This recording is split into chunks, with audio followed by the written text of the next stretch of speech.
My name is Reni. I'm a pagan from the beautiful country of Holland, and welcome to the channel.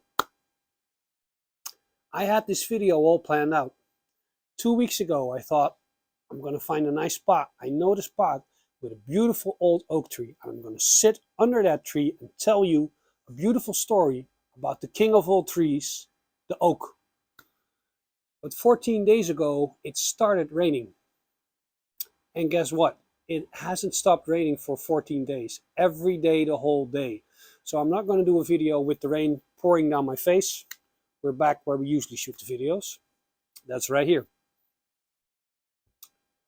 But to our ancestors, trees were sacred. And I'm not talking just about, one tree. They had whole groves. And in these groves, they worshipped the gods together. Now, as it often goes, these trees are holy, but some seem to be a bit more holy than others. That's just how it goes. We're all equal, but some are more equal than others. Not all trees are equally holy. I'm talking, of course, about the oak. Our ancestors, and now specifically I'm talking about the Germanic tribes in pre-Christian times. They saw power in the oak. They saw like a male energy in there. Its skin, its bark was rugged. Its trunk was big and solid. And it produced many offspring. So they saw it as a very fertile energy. But it wasn't just the Germanic tribes. Everywhere the oak went, it was seen as holy and revered. The Celtic people, I should say, saw the god Taranis, the power of that god in the oak. And the Greek, they associated the oak with the power of the mighty Zeus. And the Slavic people, they saw Perun in the oak tree. And the Roman people, they saw the god Jupiter in the oak. So it was revered all around. So you start thinking, Perun, Taranis, Zeus, Jupiter, Thor. What do these 5 gods have in common? Let me spoil it for you. It's lightning. These are all gods who wield lightning. So have we found in the oak Thor's tree, Donar's tree, the tree of the thunderer? Let's see if this holds up. I want to just there's a lot of gods, there are 5 gods. So we're going to do what we usually do. We're going to focus on the Germanic and Nordic side. We're going to focus on Thor, Donar, because like the other gods, there are similarities a lot, but there are also a lot of differences, and then you just get lost in the fog. So I just want to focus like a laser on Thor and see if this is Thor's tree and what lessons that we can extract from the power of this tree.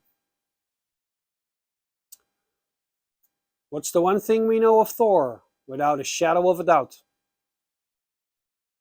He's strong. All gods are strong, but Thor is the strongest of the strong, and he's the strongest of the gods. Can't argue with that. Then we have the oak tree. The oak tree is strong. Well, all trees are strong, but he is the strongest of the trees, strongest of the strong.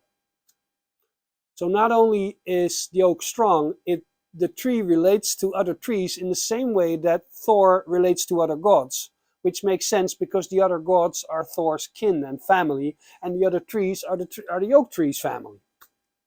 Now, when I say strong, you probably go, yeah, strong, sounds good, but what do you mean? Make it specific. Is it really strong? Yes, I can make it specific. That's what we're going to do here. Grab a drink, sit down, here we go.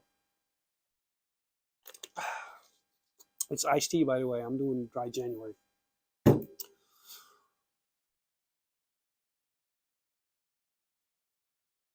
The oak tree is strong because its roots go really deep.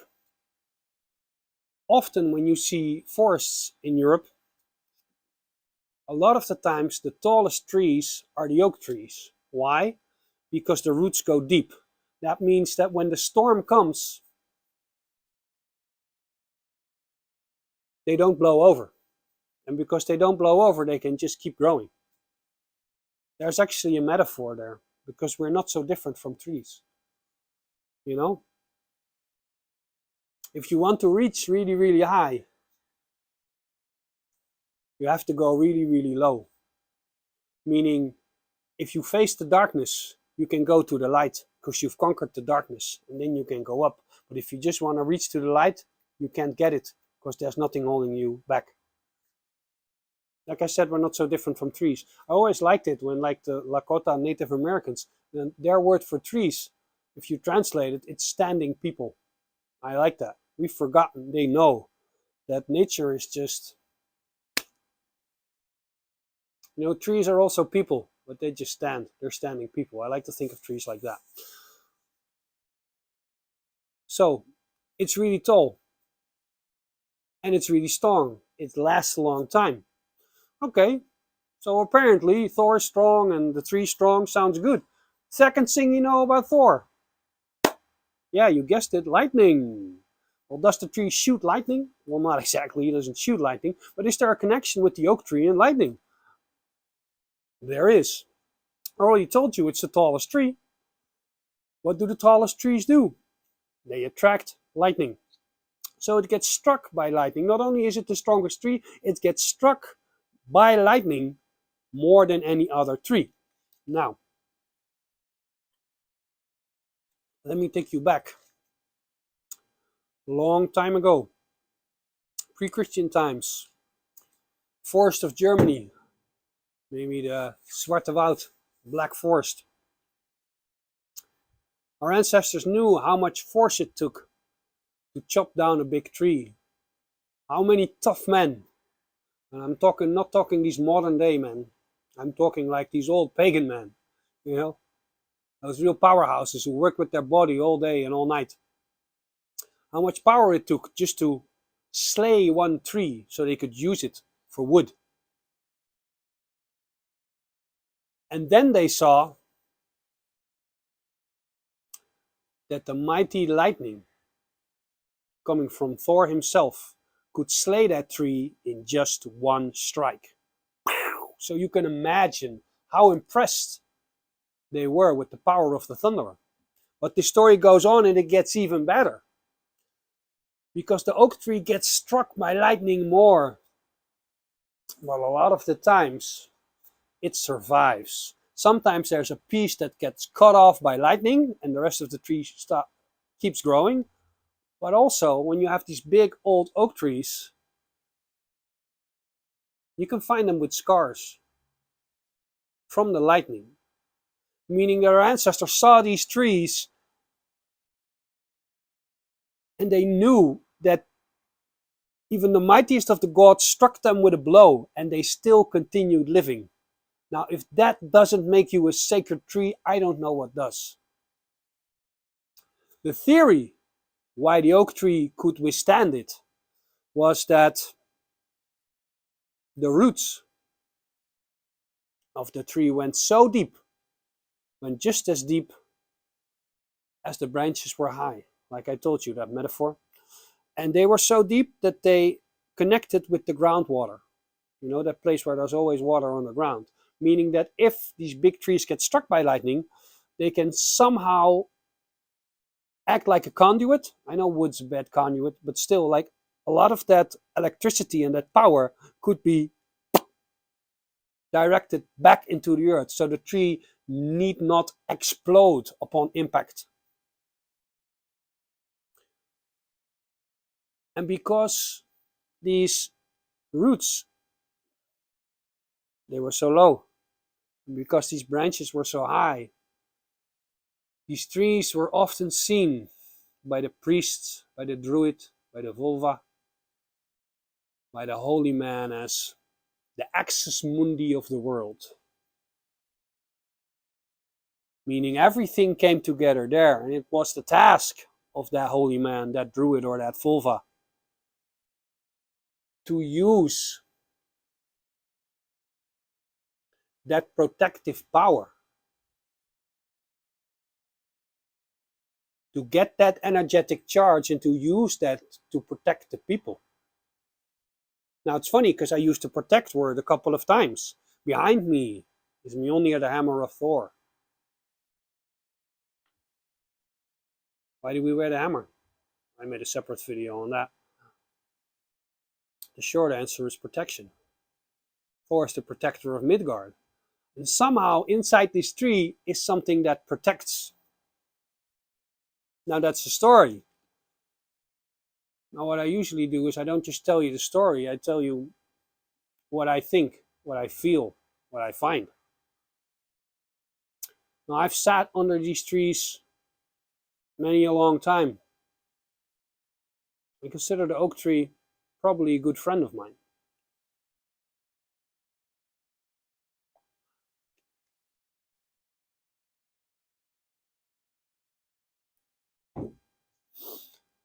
What I feel when I sit under the oak tree,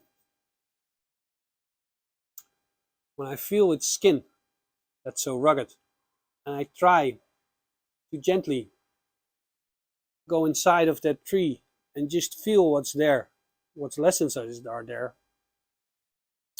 Well, I feel power, but that's like not a good word, because power means so many different things to so many different people.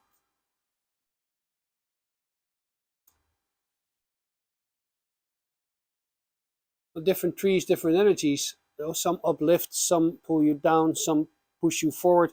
But this is just the energy of just, there's no room for anything else but just your own busyness. And maybe that's the protective lesson of the oak tree. Because you and I, we might not get struck by lightning. Chances are small. Let me knock on wood just to make sure. But we will get struck down. We will get attacked. Maybe it's just somebody on Facebook or Instagram talking shit. Maybe it's just in the street, somebody punching you in the face. Can all happen. How do you survive such an attack? How do you stay grounded? How do you stay fertile? How do you continue growing and living in a good way when people do that? I think the oak tree has the answer. I think the answer is inside the oak tree. Because what a lot of times happens is when somebody strikes you physically or emotionally or spiritually, you have a tendency to strike back. I'm not saying you shouldn't, but especially when it comes to arguments, you can kind of get sucked in to the argument, and then you give away some of your power. If something bad happens, it happens. You can't stop it. It's part of life. You can't run from that. It happens to all of us. I believe every 5 to 7 years, you have a crisis. I think for me, for most people, I think that's true. So you can't stop that.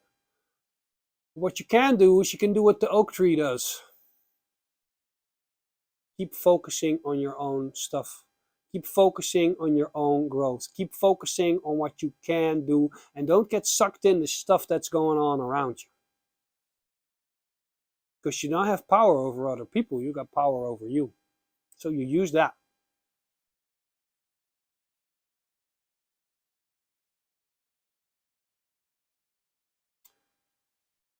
So if I was a priest,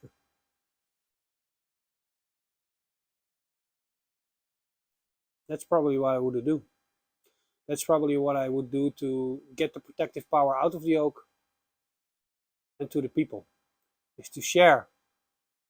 You know, like the natives say, talk to it and share the medicine. Funny thing is, when I started Googling a bit for this video, which to be honest, I rarely do. I really do some videos with like zero research, which is, I know, is terrible. But I did some research for this one. And like the bark of the oak tree can help with many ailments, but primarily it can be done to regain appetite and help with digestion. Digesting meaning you can help to process the experiences in life and to keep new experiences in. It's literally aiding the physical functions which connect to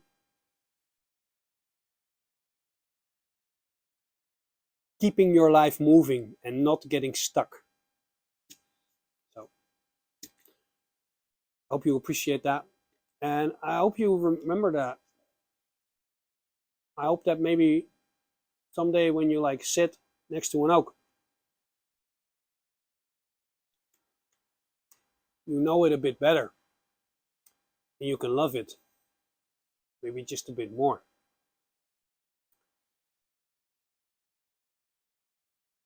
Because I don't just believe that like nature is here just to give us everything.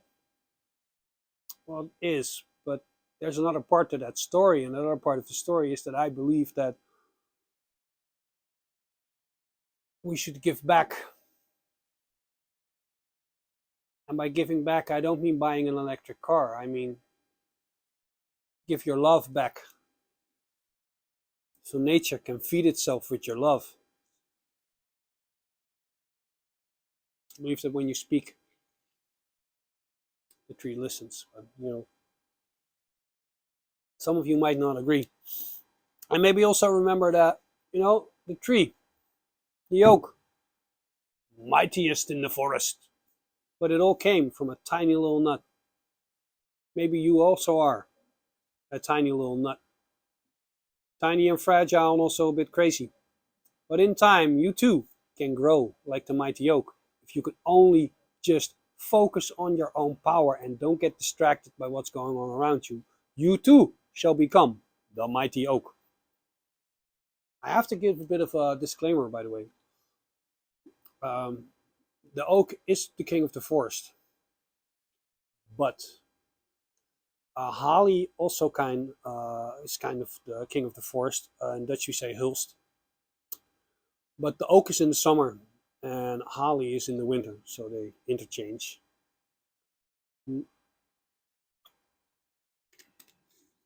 I just noticed this was like this week's video. Thanks for sitting down with me and talking about the oak. But I just noticed, like, I have an old drum here. I will show it to you if you'd like. If you don't like, you can just watch something else. But this isn't no ordinary drum. This is a big drum made from deerskin. It was given to me by a friend, Wade Charlie. I believe his tribe is the Nisga'a tribe in British Columbia. Deerskin, that's like normal, but look at the back.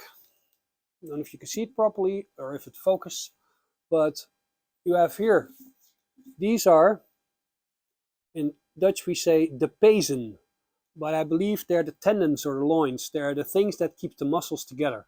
And this is, of course, one of his antlers. So the ingredients of this drum is literally just like the wood, and everything else